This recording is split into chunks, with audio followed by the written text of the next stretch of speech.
Real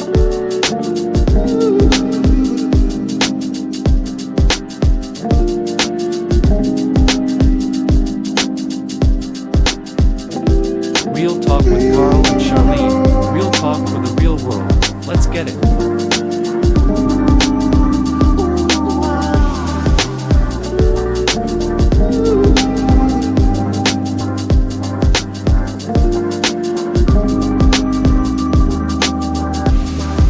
Real Talk with Carl and Charlene. Real talk for the real world. Let's get it. Hey, good morning, everybody. Welcome to another week of Real Talk with Carl and Charlene. We got a wonderful episode for you today. For those of you who are tuning in to us live, please drop in the comments where you're tuning in from. We want to get it started. We're talking about a lovely subject today, and we're going to run through because this is an important week. Ending with Friday being a very important day in the African American community. So we want to hop on and talk a little bit about what Juneteenth was. But those who are checking in, like I said, live, jump in, tell us where you're tuning in from. We know it's a global show. Let us know where you're watching us from. Drop in the comments, share your perspective, join in the conversation, ask your questions. We definitely want to delve into it. We definitely want to get this conversation rolling. And it's important to a lot of people. Not only that, we want to give out a lot of information today that's important to a lot of people as well. So we want you guys to tune in. For those who are going to check us out, who are not able to check us out live, maybe at work or what have you, hit that hashtag replay. You drop in also where you're tuning in from. Drop your comments in because we want to know. Drop your questions in. If you have questions, today is the day to ask them. Any day is the day to ask questions. But today is the day to ask them because we want to get this knowledge going and we want to get it up and running. But of course, you guys know that I don't do this wonderful show by myself. I gotta have my ace, my partner in crime, as they say, even though we don't commit none. That's for all my legal people that are watching. We don't commit crimes, but I gotta have my partner. Come on, my hostess with the mostest. Come on, Charlene, what's up? What's going on? Good morning. Good morning. What Good is morning. happening? What is Nothing happening? much. What is going What's going on with on, everybody? Y'all came through early. Yeah, say it's blowing up the chat. Appreciate all you guys tuning in. Marcelo, Rob, Phil, Liza from Philly. All right, Liza, across the bridge, New Jersey. Go ahead. We got Marcelo chilling in Atlanta, GA. We're glad to have you guys Yes. in here this morning, tuning in and checking us out. How was your weekend? You know, it's the weekend things. It's the weekend. These weekends is coming quick. For you know it is Friday. For you know it is Tuesday. For you know. Yes. So what was your weekend like this weekend? My weekend was a good weekend. I will tell you that. It was more focused on rest because that's my goal. I keep saying it. We talked this whole time. Self-care. So that was part of my whole weekend. Rest, making sure that I did get some things done for my business on the back end because All that right. too, I'm changing stuff up. I'm getting new tech in, so I'm testing things out. And hey, girl, Nadia, that's my girl right there. But Um, over almost 30 Brock's in years the we've known house. each other. Almost Brock's 30 in years we've Brooklyn. known each other. So yes, Oh, hello, and of Nadia. Glad course. to have you into the show. Glad to have you. So yeah, so my weekend was focused on self-care and getting some new tech tested out, and I'm starting to roll that out. So yeah, that's what I was doing. What about you, sir? 'Cause I know you always on the go. You got church, Yeah, you got all that. yeah. We had my weekend was not the greatest. Of course, I had one of the church members lost her son, so I had to officiate a funeral on Saturday. So that was kind of gloom thing that went on with that. But it's just always to be of the support. So yes, I do support outside the LinkedIn community. I do support. So she needed me to be there for her for that to uplift the family and do that and perform that service for her. For those who don't know, I'm an ordained elder, so I do those services as well. Let's just add to some of the many other things that I do. But Saturday wasn't a great day, but the service went well, and that's the only thing that you can hope for when someone is burying their loved one. The service is well. Nobody tried to jump in the casket and try to feel all bad and guilty because they didn't show love to him when he was living. It was nice, it was nice. A lot of his friends came by with a lot of awesome things to say about him. I knew him a little bit, but not as well as that because he wasn't really frequent to the church. He would come on holidays and stuff like that. But I know his mom for man about 30 years now, and the family for about 30 years. So lovely family. So I was glad I was able to support them and do that. And then of course Sunday I was back at the church again. We had church service like you do every Sunday, giving it to the Lord because I know I got to start a week with the hoodlums and the shenanigans. So I got to get that power. I got to get Really? that You power on you you Sunday. work Yeah, from home yeah, most of the time. You yeah. This is the good. hooligans. The hooligans and the shenanigans, they come through my screen. So I had to be prayed up to work with them. Right? Good But yes, Lord, but my here weekend we was great. go. The weather wasn't all of that great. It was hot and rainy, but for the most part, all things considered, it was an awesome weekend. Also, week I did rest on Friday. I mean Saturday. I came home and I rested, relaxed. Sunday the same. I just relaxed. I just sat. I haven't sat in my living room and really watched TV, and I don't know how long. The TV don't even be on. All of us just go. But I really Mm. sat down on my couch in my living room, put my feet up, and I watched TV. That's what it was. So that was my self care for the weekend. Okay, okay. Maybe next weekend I'll make it a movie weekend because I got some things to Oh, watch. you stay with the Dumbledore. movies. Oh, you stay with the movies. You I stay with got the some movies. Dumbledore to watch. I got to catch up. I've never watched Top Gun. I don't think I'm gonna start, Oh, I was watching the but we'll oldie see. We'll last see. night. I was watching The Fugitive, man. It's one of my old good movies, man. That's The my Fugitive. joint. I Yeah, love yeah. I it. could watch The that. Like Fugitive I done and The watched that so Marshal. much. No, The I watched Fugitive The and Fugitive Marshall. and Marshall back to Yeah, back. yeah, yeah. I like watching them. And my other one is The Equalizer with Denzel.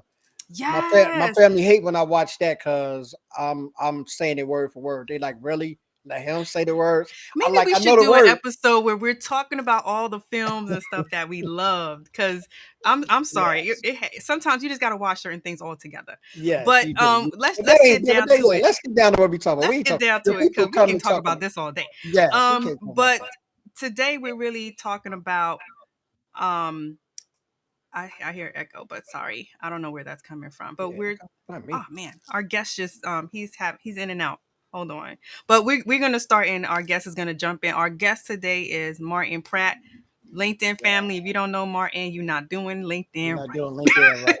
You're not He doing is LinkedIn right. always yes, he is always there for the community, the black community especially, and he's all about making sure that our voices are heard, especially on these type of platforms like LinkedIn. These are super powerful platforms, and it's pivotal that if we see injustices, we talk about it, and those who are great at it allow them to be great at it and speak on facts, not emotions, just saying anything, but speaking on facts and understanding what's going on and getting it out.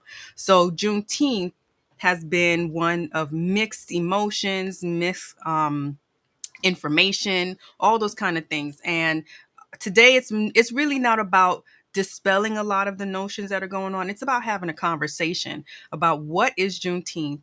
What are the expectations people have about Juneteenth? The majority of us, and I'm gonna say us because I have Caribbean roots. I was born and raised in Miami, Florida. But even then, I was never told about Juneteenth. I didn't know anything about Juneteenth until couple of years after I got into New York. I came to New York in 95.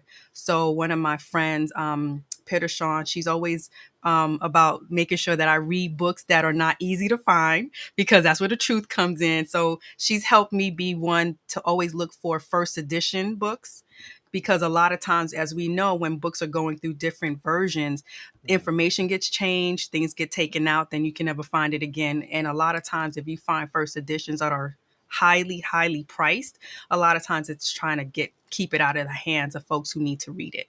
So that's just, some information that I've come across and I've learned. But Juneteenth is not new to me. It was not introduced to me in 2020, but I still find information to this day, things that I didn't even know, because you get pieces. So you're not getting the whole information. And that's what we're about to speak about today. What's really the significance of Juneteenth? And a lot of us have it differently, especially if you're not African American from this country, meaning your lineage. A lot of times, most African Americans cannot pinpoint their lineage anywhere else but here. So a lot of times certain things will hit differently. And when I say hit differently, you just have a different reaction. You have a different emotion to it. And we got to respect that. So I can't wait to have this talk with Martin. Carl, did you want to say anything before we bring our guest on? Yes, we could bring him on because I see the questions popping up. So if he's coming Yes. in, I don't want to hop on the Juneteenth So and, let's and, and bring him Marcelo in. is, yeah, just bring him in. Just Come bring him in. on. What's going Hello, on? What's sir. going on, Mr. Black LinkedIn? Hey, what's up, family? What's going Uh, on? How you doing, uh, man? it seemed like Restream didn't want to let me live this morning. I had to. Now they You knew what don't we was believe. talking about. They knew what we I'm was talking about about. to. I'm gonna make a post about this because this don't happen on Streamyard. Why Uh-oh. is it happening this week? Yeah, I'm about to. I'm Uh-oh. about. Yeah. Fight the Because that power. even now, you were on my side. It was telling me that I didn't have. Well, it said there was connection issues, but when I was listening to you on LinkedIn, Mhm. and there was a lag on LinkedIn also. Okay. So Yeah, that's usually this the week, thing with the well, lag. like, no, I mean, like, it was like you almost in the Matrix, not totally, but Oh, almost. okay. So I'm like, Yo, don't clown us I took today, LinkedIn. screenshots. I got my Yeah. video. I'm going to make a post, be like, yo, restream, because they rolled into my inbox when they first they got their money. And they were like, "Hey, you want to be an influencer with us?" And I was like, "Absolutely not, because your product sucks." I have the email. I'm going to put that as part of my post, and I'll be like, "Yo, y'all got all this money, and still like we can't have a conversation." Anyway, That's good I hear morning, that's that. I hear Grand that. Rising. I'm Martin, man. Everybody know who you are, man. If they don't know who you are, we done already told them you're doing LinkedIn wrong, man. Give them a quickness of who you are, Martin. But I want us to jump right into it because we got a lot of questions rolling in. It's a lot of people Absolutely, that I sent absolutely. invite to that Hey, need Kim. this information, and they biggest questions beside after they find out who you are is what is Juneteenth? Yes. Right. Well, yeah, I'm a. I don't know. I guess I just call myself a strategist.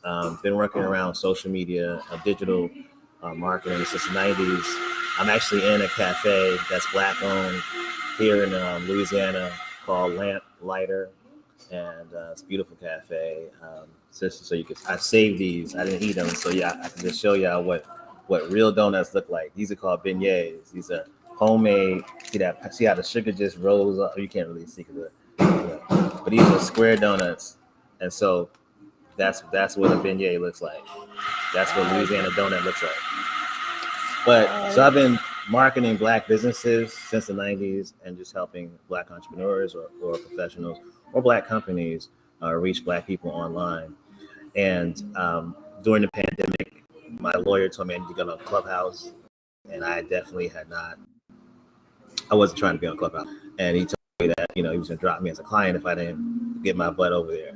So I got on Clubhouse. I was able to connect with people like you, Carl, and some of the people I was connected on LinkedIn. I had never really, had a conversation, but it's a pandemic and people are being more emotionally intelligent, and so we were able to have some really good, safe space conversations, and that turned into, along with Dr. Alicia Adams and Bianca Jackson's intention. They were very intentional about creating a space for Black folks to discuss our work space life and the balance in that on Clubhouse, but knowing that we came from LinkedIn in a real direct way to Ashanti Martin, who wrote the article, New York Times article, and John Graham and Aisha and Future and Elizabeth Live all mentioned in an article. We started a club called Black LinkedIn is Thriving, and that we haven't missed a Sunday yet. It's been 17 months straight. Every Sunday at 9 a.m. we talk about Blackness as it shows up in corporate spaces. But that is one part of my life. The other part of my life is I'm really, you know, really interested in books, really interested in helping Black people progress with their authorship, and a father and a husband. So that's who I am. I'm happy to have this conversation with you guys because Sunday is Juneteenth, but I think a lot of people don't really know what Juneteenth is. And myself, I was just like you. No one discussed it with me ever. I mean, I came up in a Black Power family, and what we discussed was mainly libations, going to the water and dropping libations. That was our thing in Brooklyn. We marched a lot. Well, not we, but I marched with once I left home. So I was born in Jersey, came to New York when I was 18, and I was down with Queen Afur and the whole Crown Heights crew and that whole posse, Fort Greene, Brooklyn Moon Cafe, the poets, just the whole Brooklyn Brooklyn movement. And I never once questioned what Juneteenth was. I just accepted it's a day that we get together, we wear white, and we walk to Coney Island and we pour out. For me, I thought it was more a very solemn occasion. Then I moved to Atlanta, and I got my first Juneteenth bar crawl flyer, and I was like, "This is sacrilegious." What the? Is it? I was going on. And I was specifically told, like, yo, in the South, we celebrate Juneteenth, my brother. And I was like, oh, okay, well, we celebrate a little differently up north, And that's the thing, like, the North and the South, how we relate to Juneteenth, particularly in the Black knowledge space, I would say, is completely different. So, but you asked the question, what is Juneteenth? I believe it's a celebration, and I say this for myself. And I'm not going to speak for the committee of Juneteenth, but I believe for me it's a celebration of the fact that Black people were able to survive this country, and because of the Emancipation Proclamation, we were free, quote unquote.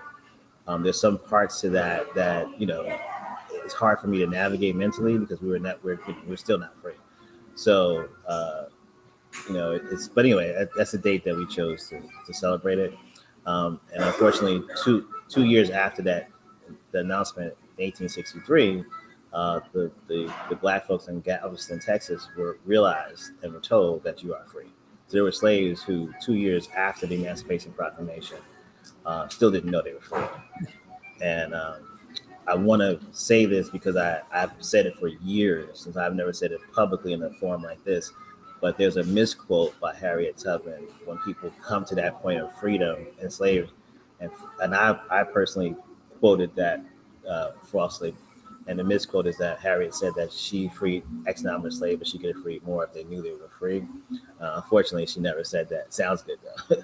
But that's some of it's like the Willie Lynch letter. A lot of that is based on reality that people just don't have the information and don't know what Juneteenth. Not even Juneteenth. What the government has said about Black folks, like with the Voting Acts, right? A lot of people with the lynching bill. A lot of people have no clue what's in the bill and what does that mean for Black folks. What's a federal crime right now? Is it a federal crime to shoot somebody because they're Black versus hang them because they're Black? So anyway. And I'm glad you brought that up about the idea or the notion that after the proclamation was said, 2 years later, folks in Texas were still not freed. And then that's how the Juneteenth day was commemorated. Something Yes. I'm messing up No, you that did. word. No, you didn't. You did. Okay. Excellent. Okay. So with that, I found out last month, and that's how bad this is, because so much information is not being said. But I found out that even after that, there were still other states that still had people enslaved even after Texas. So technically, it's not we were all free after that. We were still people enslaved, and then some people trying to give that scholarly knowledge were stating that it was mainly because of the fact that in the United States, there were so many people who were not still part of the United States. So they didn't care what Lincoln had to say. it did not pertain to them. So there was still that fight that was going on. And like you said, so many, we are not free to this day because there are still people being trafficked for slavery all over the world. And because it's not being brought to everyone's attention, or for whatever reason, it's not being made a movement, everyone acts as though slavery has abolished, and it's not.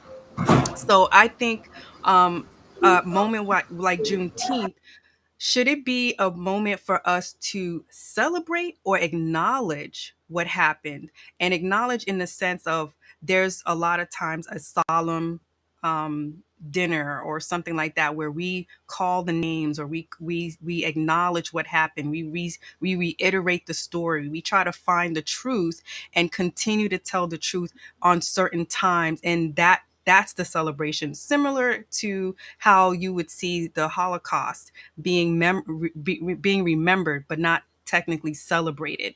Is that a thing that should be I guess considered, or has that even been a way that some people have acknowledged Juneteenth? That's my personal viewpoint of Juneteenth and how I feel like I would acknowledge it. But I planned on being at a Juneteenth event, which I thought was happening on Sunday. Um, that includes Miss Opal Lee, who was the person that really fought to get Juneteenth as a federal holiday. Now I realize it's on Saturday, and I'm going to be in Houston on Saturday for my book release. Um, and so I got to figure out how to be in Houston and Dallas. Dallas is 3 hours from Houston. So yeah, I'll figure that out. But and I didn't tell my wife. She's all prepared to drive to Sunday morning to Dallas, and there's no Sunday morning. But I will definitely ask the folks that are celebrating Juneteenth in Dallas with Sister Opal that question, because I think that so far I've gotten different answers sort of about that question. And I take it just like Kwanzaa. You know, a lot of us celebrate Kwanzaa differently than, if you, like, I hate to make this about New York, but, it's like New York and Jersey. It's just, that's who we are. So, I'm physically in Louisiana, but, I'm a New Yorker to heart. And then I'm a Jersey boy by birth. So it's like in New York and Jersey, I even say Philly too. We take these occasions very seriously. Like, it ain't no Kwanzaa bar crawl, But you go to DC, you go to Virginia, you go some entrepreneuring person, enterprising person has made, you go to Maryland, it's the Kwanzaa, it's a Kwanzaa fest celebration with a concert and with a whole bunch of stuff that New York, we're lighting the candles, we're saying the sayings, I was I think it was Long Island University, what's the name, Avenue, and I remember that they had plates for Kwanzaa, and it was it wasn't the typical black food, it was like, this is our Kwanzaa meal, we're going to be very solemn, this doesn't have any preservatives, brother, this, like I go down to Atlanta. It's everything you can think of. That's pork, everything else for Kwanzaa. Like, so I think that we have to give each of us grace and space for our own lived experience, and the regional lived experiences that people have, and not judge ourselves. Because I think I'm sorry. Go ahead, Carl. No, I was just saying that and chiming in, man, and I appreciate you going through it, the diatribe of what we really trying to understand uh, about it. And I agree. I think I was scrolling the comments and I was trying to keep up with the comments as well. Kim Yeah, Roundtree made they're fire. yeah, she made I think it was Kim Roundtree, if I didn't lose it, was saying that it should be something, the both of it. And when you look at how celebrations happen, right? I remember in my early parts of being in the military, and we happened to be out of Arizona. And at that point in time, they did not acknowledge Martin Luther King as a national holiday. And I grew up in Chicago, Illinois, where I went to Martin Luther King High School. So we knew all Black history. It was just part of the curriculum going to that school. So we knew about this. Even like that, I've educated my kids on the Black Wall Street. My son is like about to graduate from college, and that was never mentioned in any of his curriculum from the beginning of school until now. He's about to graduate from a university that in New Jersey. I won't name because I won't put them out there, but they're still not giving us this information. And even in the essence of that, people, I was talking to someone the other day, and they told me, "Oh man, it's about time for us to know all that." Yes, we all know that, and we've had conversations about this. But the problem is the progress hasn't been. I say acknowledge and celebrate, because yes, those people were enslaved in 2 years more, and Charlene brought up a good point as well, that I didn't really want to go deeper into, but they were ones that were still said to be in their slavery and still being enslaved and working long after the 65. And the essence of it, Juneteenth, June 19th, why I celebrate, because that's the day that they originally, everybody I guess believed in Galveston, Texas, that we were free. But there were times in essence of that, and me and Charlene just talked about this on the back end, that African Americans had told other African Americans that you were free, that we wasn't even believing from our own people that was telling us we were free, because we were so indoctrinated and if I ain't hear from massa, I'm not free. And we're still living in that. This is why I continue where the acknowledgement has to be there, because even though Juneteenth has become this celebration of where we've acknowledged now in 2022, people been, and I saw Kim Roundtree say that as well, people been celebrating Juneteenth to some extension, there's some acknowledgement their whole lives. I didn't just hear about this. You didn't just hear about this. We've been knowing about this. You know what I'm saying? But these are the kind of avenues and the platforms of which we want to have where people could get an understanding. This ain't nothing we just making up because George Floyd got killed and we want to protest. This is stuff that we've been talking about for years that has been glossed over, haven't given any accomplishment, taken out of schools, taken out of history. How can you remove these things from history? How can you not have Black Wall Street in history for our children to know about? We had our own Wall Street. We had our own entrepreneurs. We were business owners. We owned land. We had that. So, when you think about those things to the point of why we're having this conversation, it is a necessity to have. And whether you acknowledge it or celebrate it, you need to be talking about it. That's the first and foremost. So I appreciate you Right, coming on, bro. because I think too, and Shannon touched on it too. It's not always people don't want you to celebrate or they frown on it. It's the law. It's that the meaning can tend to get lost if it's just a celebration. So I guess the conversations are, let's not forget why we're doing this. It's not just a party. It's not just a day to have a barbecue. There's meaning behind what's happening. And there's meaning to make sure that it passes along, because that's another issue that, especially in the Black community, we've always had problems with our ancestors and the elders not sharing all of the details. They give us some of the information and expect us to figure everything else out. Or you have the youth who don't connect with the elders, and then then you have that huge gap. So now you have a whole brand new generation who don't know. So by the time we're now all trying to piece together what really happened to allow Juneteenth, we lost a huge amount of people who could have filled in the gaps for us and said, well, yeah, we knew, but our owners told us not to step foot off the ground. They had a gun to our head. We don't know. So a lot of times I think we also have that assumption built in. They must have been stupid. They didn't want to leave. They were too happy. They didn't want to explore freedom. Who don't want to be free? Who don't want to explore that? And if they didn't, what was the reason? But we lost that connection. We lost that information. So I want to add to that, or put that out there for us to also remember.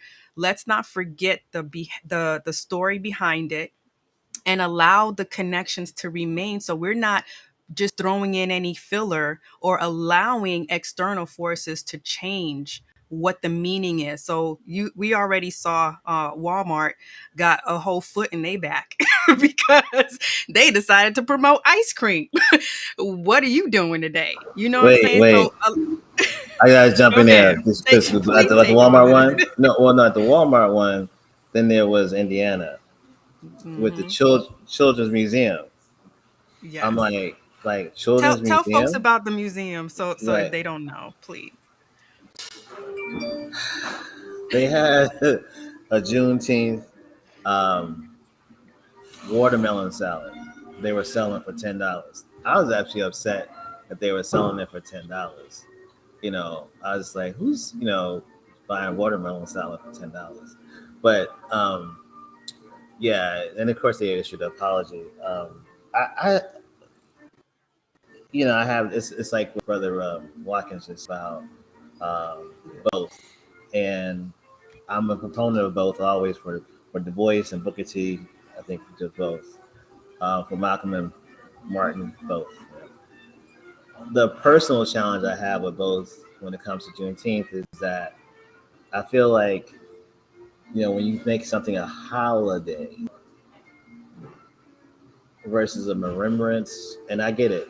I get Sister Lee, what she did, and those of you just Google Opal Lee, or follow me, and I'll be posting pictures and posting information, and hopefully live with her on Saturday. But the thing that, is challenging for me is that I don't know that it's commemorated the way that personally I would like to see it commemorated, because it's a holiday versus a memorial service or remembrance, or even a proclamation, not a proclamation, but like the city does. They give you the proclamation, stuff like that. So that's the challenge I have with that, because I think the holiday spirit, comes up and people go the totally opposite way. And I actually got into an argument with a Black person in a startup accelerator about whether or not we should have bar crawls for Juneteenth and for Kwanzaa. And so it's a whole new generation that just has a different opinion, and I as a 50-year-old, I have to give them grace and space to allow them to go through their, we'll say, incorrect time. No, but no, we should give them grace and space to them to choose to celebrate how they want to celebrate, and that's all. And I think Susan put it grandly in there too, because I put a post out, being a vet. I put a post out for Memorial Day, and I went into the spirit of Memorial Day. It's not a holiday. It's not celebrations. People have lost their loved ones. Families are without fathers, mothers, because of lives lost. And the Memorial Day is just that. We're supposed to memorialize them. Now, when you do turn it into a holiday, I'm often looking at it as the only holiday that they turned into a holiday that we don't really celebrate is Martin Luther King's birthday. They put that as the onus of, okay, that's gonna be a day of service. You gonna go do service on his birthday. So how do we celebrate? Of course, in the regional, where you say, even around the country, because we're not just sharing. Everybody knows about Juneteenth to some extent, or you've heard about it, especially with the blowing up of it now nationally, of course, throughout the United States, and some in other countries have heard about it as well. Maybe not know the depths of it, but I think it's got to be a continuum of the memoriam, and it's got to be however you celebrate it. Like you say, I love that term grace, because you have to give that. I got my great grandmother. They know the real. They've been with the real, with that, like I call them. They the real, and we the offsprings. So they know what pain that was involved with that. They know a lot of those things through lived experience. If it wasn't them particularly, it was their parents. So they lived a lot of that. So of course they're going to look at things from a different eye than the younger ones just finding out about it. But I think if we continue on the conversation of the acknowledgement of, I think that's really the driving factor. So because people need to be educated on it. Like I had to learn about Holocaust at school. Right? Was I Jew? No. But I had to read about it way before Schindler's List came out. I had to do assignments on it.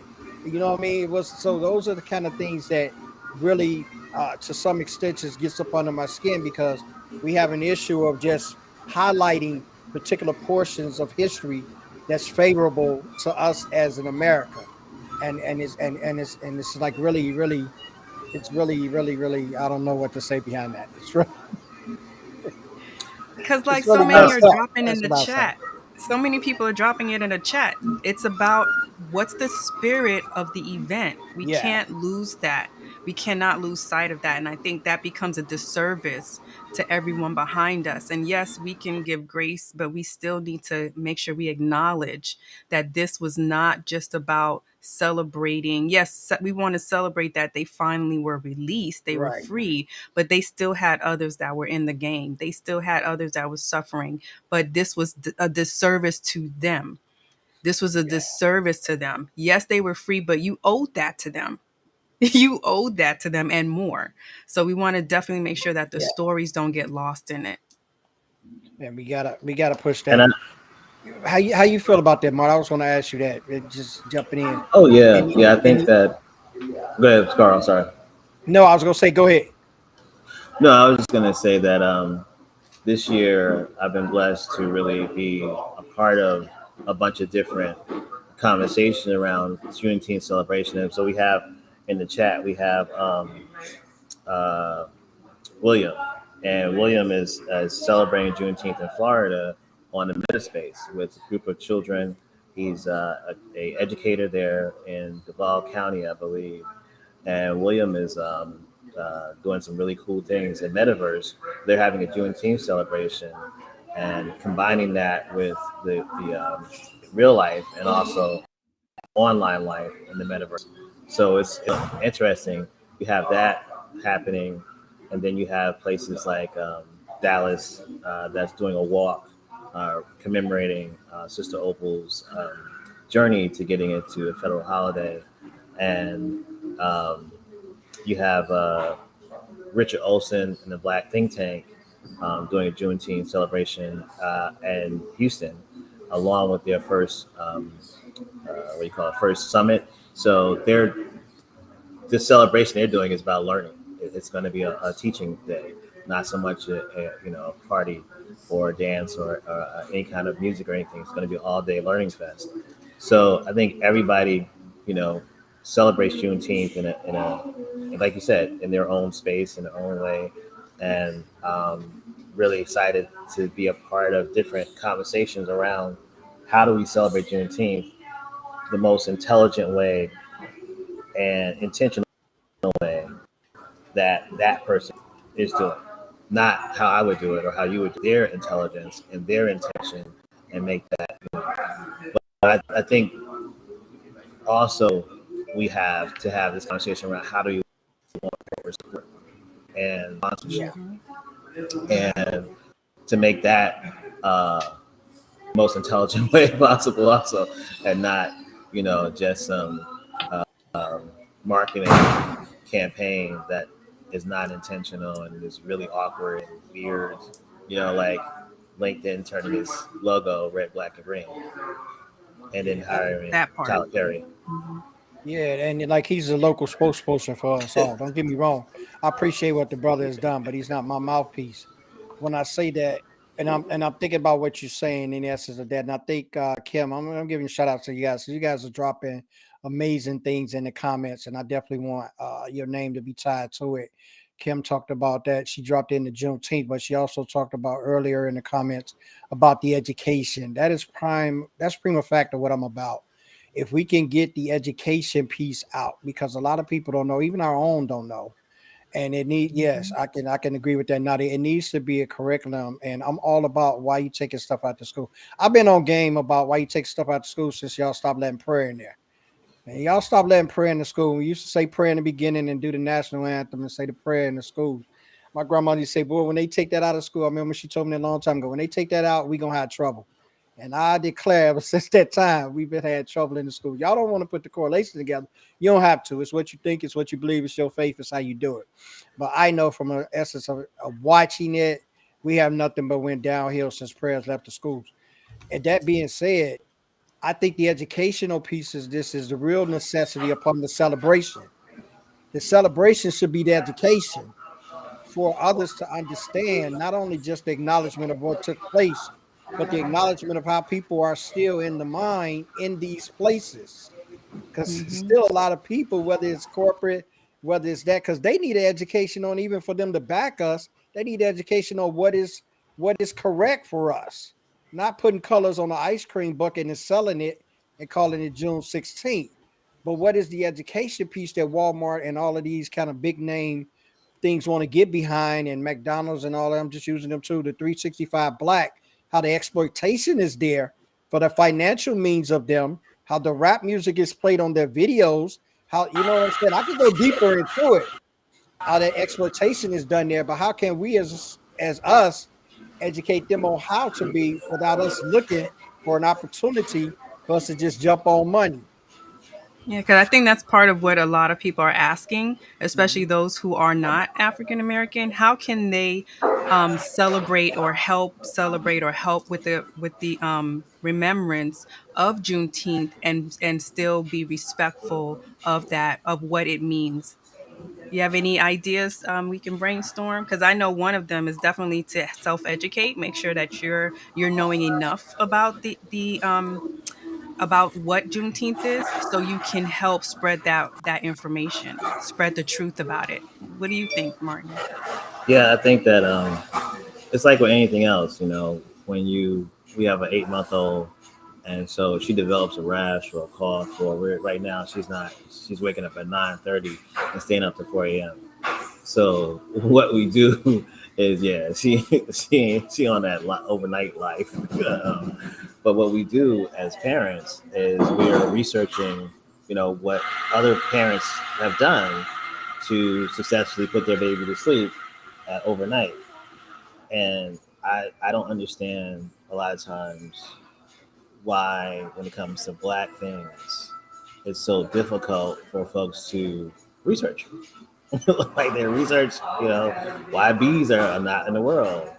They go, people go down a rabbit hole every day, and I get it. The Black rabbit hole uh, comes with a different, um, uh, characterization, but you can't be afraid. Like, like I think Carl brought up, he's not Jewish, and I've been to Tabernacle, I've been to synagogue, I've been to there's actually a Black synagogue in Harlem, and so I've been to the mosque 4 or 5 times, different mosques in 4 different states.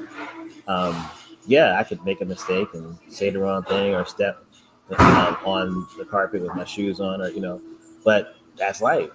So I think that the first step is to research. You know, step out your comfort zone and research something you don't know, and be ready. Be ready to be wrong.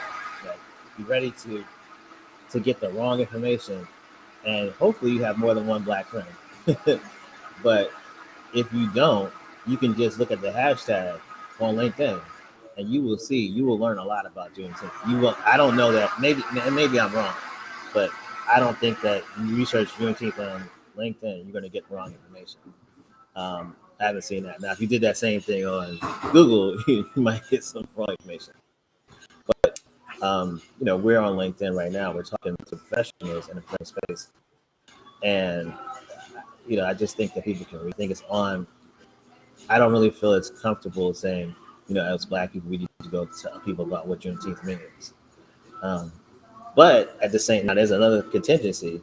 Other cultures, they promote their stuff front and center and be like, "Hey, we got classes. You want to understand what Sabbath is? It's classes. You want to understand what's in it."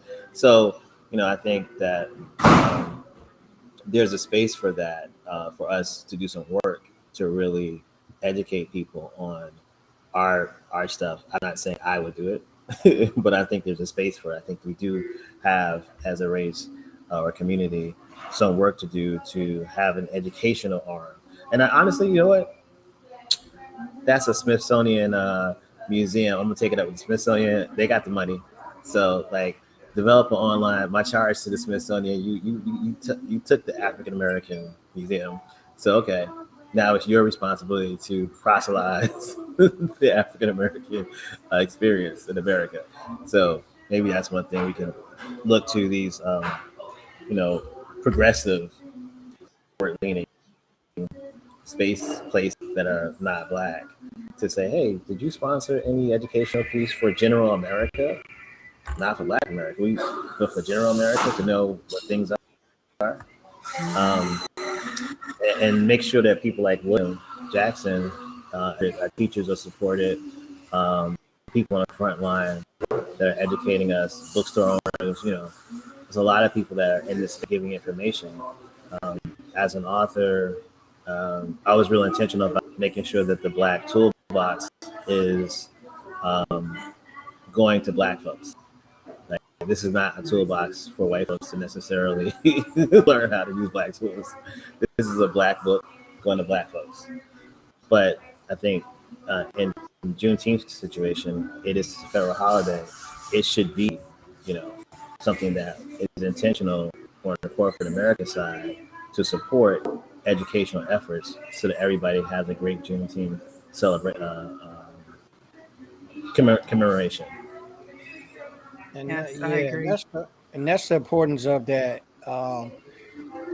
I want you to chime in on that federal because I think Angelica, someone said in the comments about the federal holiday, or Nadia, I can't remember which one. I was trying to scroll and find it and I couldn't. Uh, yes, it's not. I know my wife and her company, they give you a choice. You can not come into work or you can.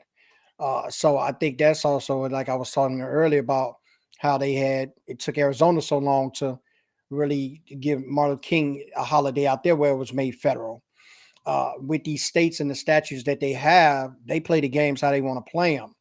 But I think the culmination of getting it to be a federal holiday is the garnering of that federal tab, which means now should be or should have accesses to resources where I can get understanding as to this being a holiday and not a time for not a time for just going about whatever or taking the time off or not working about it.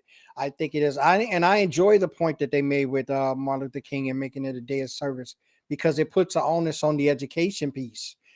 With that, it's an onus on, yes, it's a holiday and yes, it gets celebrated because it's his birthday, right?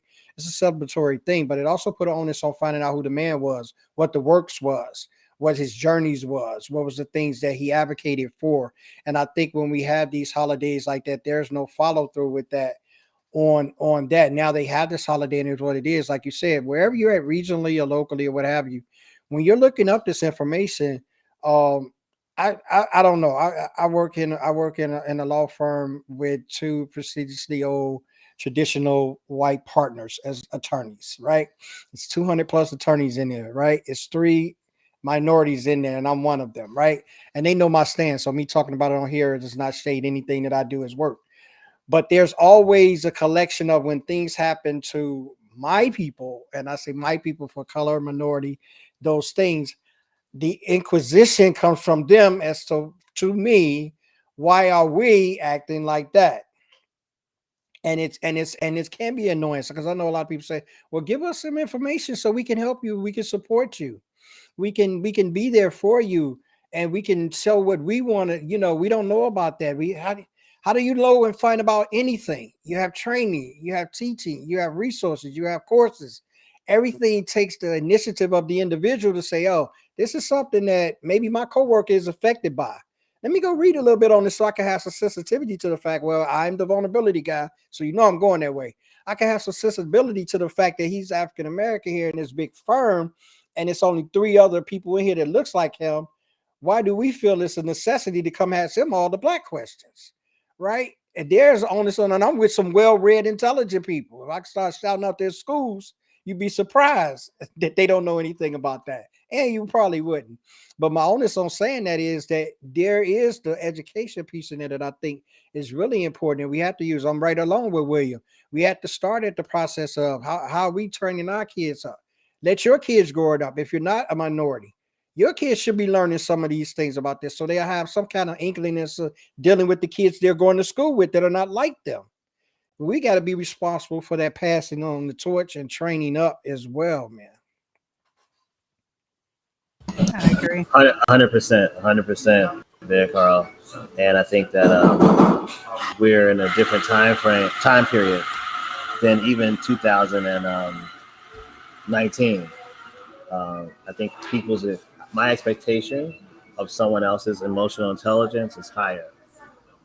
Historical intelligence, cultural intelligence, higher. Institutional intelligence, higher. We have conversations happening right now today. This part right here. I just got this part right there. I'm sorry. Put that comment back up there, Charlie. Put that comment back. This part right here. I was almost there and I cut off. But this part right here. Google is free, and white folks need to exercise their fingers on the keyboard. Yep. Yep. All right, go ahead, Martin. Shout out to Kristen. Kristen supported my book. Yes, very much supported. Yes, and she bought 2 books to give away for us. So we gave away 2 books based on her sponsorship. But yeah, my expectations of people today is a total different expectation than say 2018. Oh, I like that, Troy. 2019. So, yeah. I should have asked him that, Troy. I didn't think about that in the essence of that. That didn't, sometimes anger can cloud articulate speech.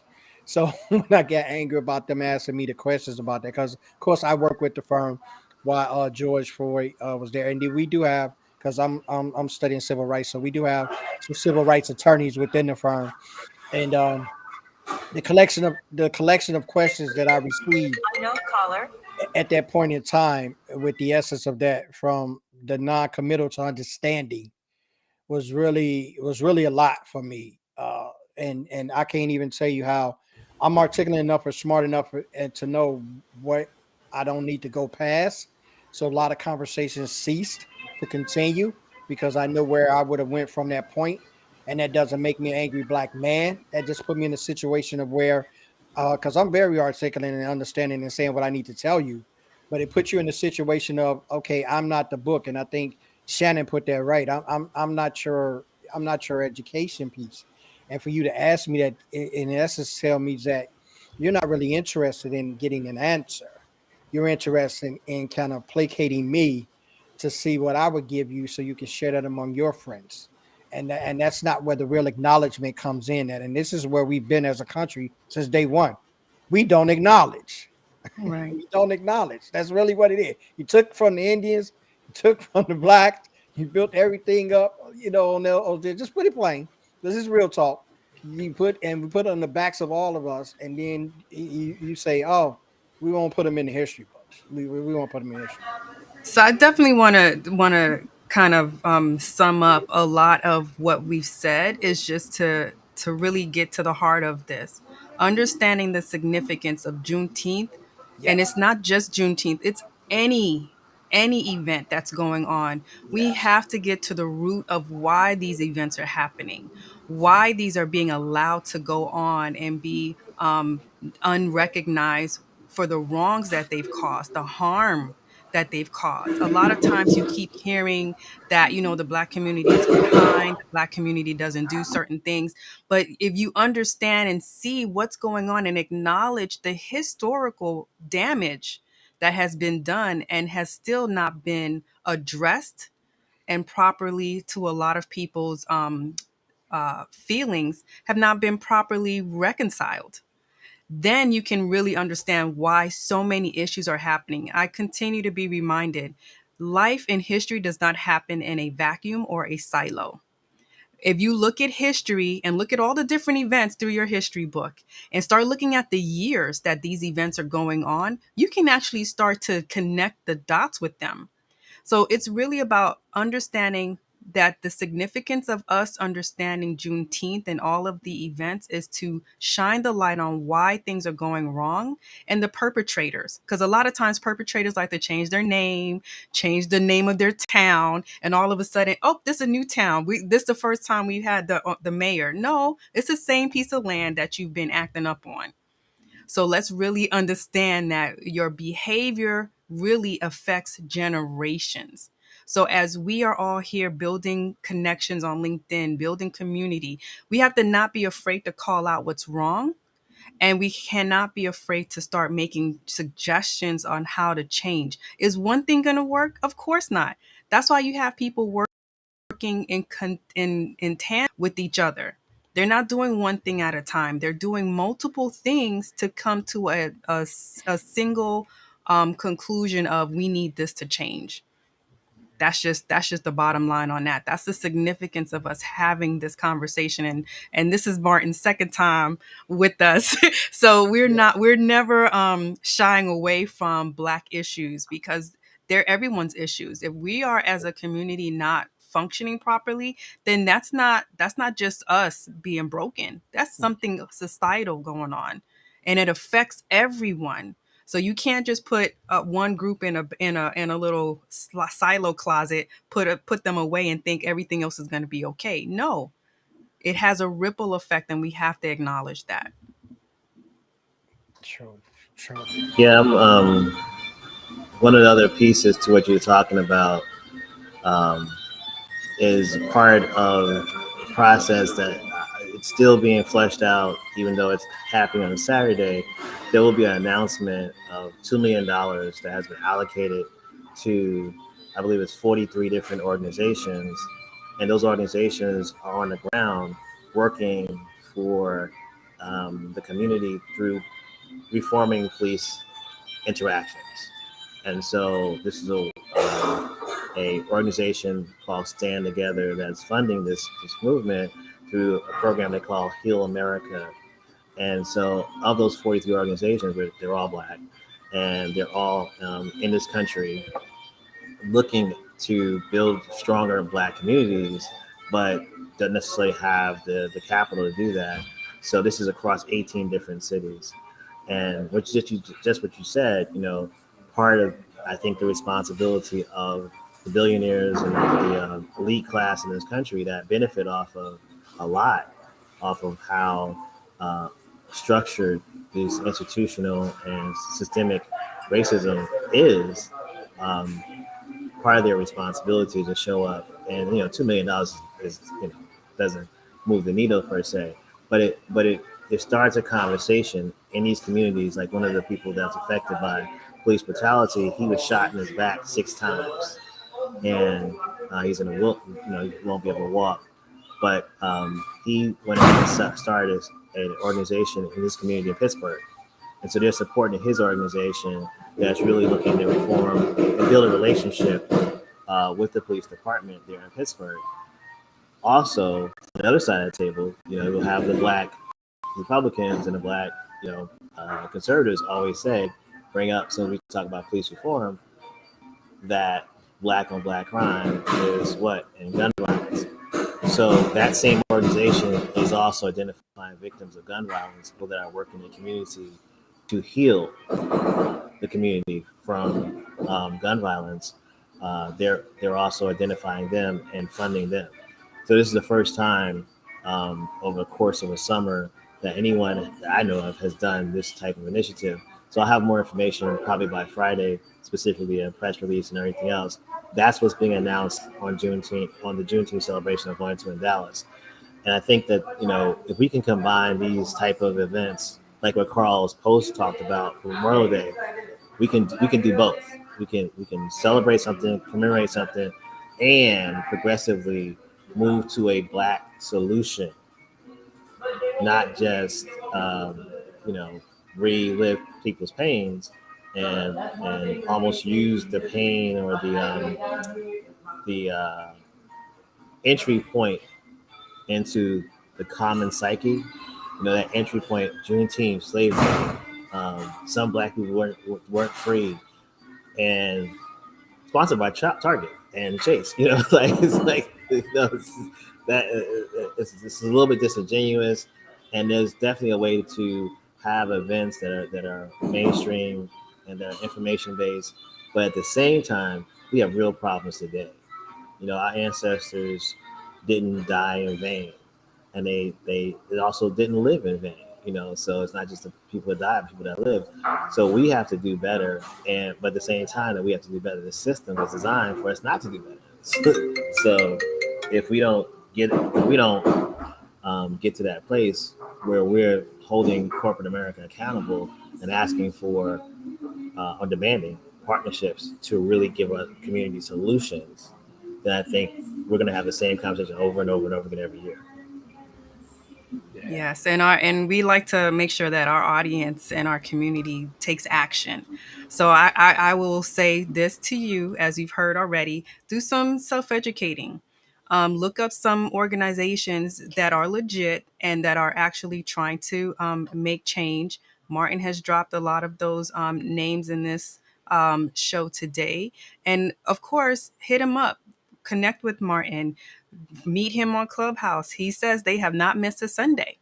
Head on over to the Black LinkedIn is Thriving Club and get into those conversations. A lot of times you need to be in the room where the people who are affected are having the conversations and having, I want to say, productive conversations, because sometimes you'll be in the wrong room and it's nothing but yelling and carrying on. That's not what you're going to get. In the Black LinkedIn is Thriving. Not only do you get action items, you get to hear directly from those who are affected. You get to hear, what do they want? A lot of people have asked, how can you support? That is a room that you can definitely hear. How are they taking action? What are they doing? And then jump on. jump on and support that way. So definitely thank you so much, Martin, for coming through. You know, you are always welcomed. And if anything, we might have to go to StreamYard if Restream keep acting up with you. I want to see that post. I'll support the post. Trust me. Um, Trust, trust and believe. Trust and believe. so I mean, y'all, how long y'all been doing this? You've been consistent for a year and a half, or We've yes, been we're going doing to come this a up on our year. year at the end of Yeah. this yeah. month. Yeah, So almost 150, 120 something there you shows. go. There you go. So Yeah. we ain't new to Um, this. So stop playing with us, Restream. yeah, and so Definitely. we need to come up, maybe talk about intentionality. Um, I was angry, so I was going to do my angry post. But intentionality says that being intentional, using intentional intelligence, says that we need to look at your aggregate numbers, and along with, I'll ask you a bunch of questions. Who watched this person, that person? We'll add those numbers together, and I believe that you will have, in a year, you will have touched at least 2 to 5 million impressions. And so imagine, Restream, every 150 times these people went live and they have a complaint. That's 150 times that they have a complaint. And then the last thing I'll say is that never sleep on your Google reviews. Never ever sleep on those Google reviews. I have one review that I did that reached 300,000 people, just a picture of a coffee mug at this cafe. And Google contacted me and said, "Hey, would you mind being a certified Google reviewer?" I was like, "No, I'm cool with that." But my point is that anytime you have a problem with these companies, go to Google reviews. Like, they actually work. Google watches it. They do, man. Yes. Yeah, I'm reaching about 500,000 people on Google reviews whenever I post a Google review. So don't sleep on the Google reviews. Yo, Martin, I've been telling people that for years, man, because I started that with corporations and hitting their customer service reviews. And I can't tell you how much stuff I didn't get free. And I'm gonna call y'all out on Sprint. I've gotten free phones because their service was not up to par. HP, I got a new laptop because their services was not up to par. There you go, bro. I can't tell you Yeah. how many hotels that I didn't stay there free because I didn't shut them up with the reviews about my service being horrible. They know I was manager of 3, director of operations at 3 Chick-fil-A's. So you know how important reviews are, especially Chick-fil-A. They live and die by them things. So they're important. I just want to touch Michael's topic before we went out. Michael said only $2 million for community support, but $54 billion to Ukraine. I don't have nothing else to say. That's my mic drop. Well, my mic drop is make sure y'all head on over to the blacktoolbox.com. Make sure you support because Martin is always ready and willing and able to give his time, his energy, his knowledge to help support us, help make sure that we as a community are lifted together, not one over the other. And it's always about collaborating, like we've seen in the chat. We want to make sure that everybody is working together, building together, because how can you as a group really thrive if you're just looking out for self? That's not going to work. That's not going to work, and we're not here for that. So make sure that you head on over. We'll drop the link in the chat. Yes. Make sure that you guys can just support and learn. It's about educating, taking action, and thank y'all for always coming through. We appreciate y'all. We appreciate y'all. Bye. Bye. Real Talk with Carl and Charlene. Real talk for the real world. Let's get it.